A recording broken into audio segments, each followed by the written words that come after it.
Have you ever heard of someone who made paint, glue, and even rubber using plants like peanuts and sweet potatoes? Sounds like something out of a cartoon, right? But guess what? It really happened.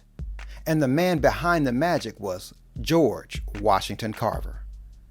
George wasn't just a peanut guy. Nope. He was a scientist, an artist, a teacher, and a plant doctor. He could look at a simple peanut and imagine hundreds of new things. He helped farmers, helped schools, and helped the world see even the small things can be powerful. Let's go back, though, to where it all started. George was born around 1864, during the Civil War. He was born into slavery in Missouri. When he was just a baby, he and his family were kidnapped by raiders. His owners found and brought George back, but not the rest of his family. He grew up with the Carver family, who raised him and taught him to read and write.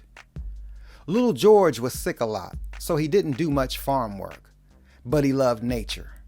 He'd go outside and study plants and flowers. He would draw them, talk to them, and learn from them. He was always asking questions like, why do leaves change color? Or what helps a plant grow? But back then, school wasn't easy to get to, especially for a black child. George had to walk miles just to attend one. He would travel from town to town to find schools that would let him in. Even when people told him no, he kept trying.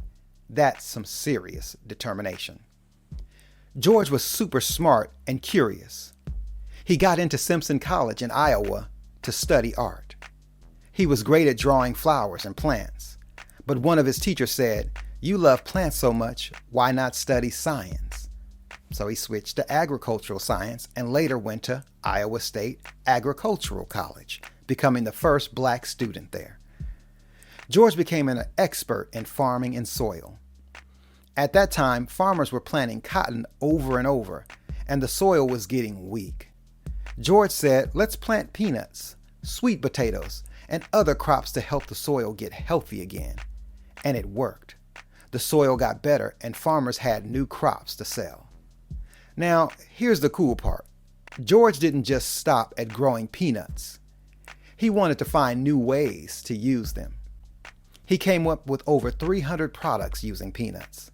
Things like oil, ink, lotion, paint.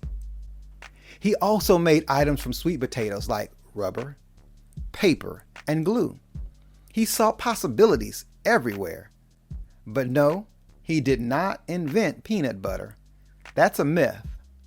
Others were already making it before him. George worked at Tuskegee Institute in Alabama for most of his life, though. He taught students, gave free farming advice to poor farmers, and helped people learn how to take care of the land. He didn't care about getting rich. He even turned down money from companies who wanted to use his ideas. He believed knowledge should be shared with everyone. George once said, "Start where you are, with what you have. Make something of it. Never be satisfied." That means you don't need fancy tools or big money to do something great. Just use what you've got and keep going. So the next time you see a peanut or a flower or even a pile of dirt, think of George Washington Carver. He saw beauty and power in things most people ignored. And maybe, just maybe, you have something amazing inside of you. That's it for today on Fresburg Live. Stay curious, stay kind, and keep exploring the world around you. You never know what magic you'll find in something small. See you next time.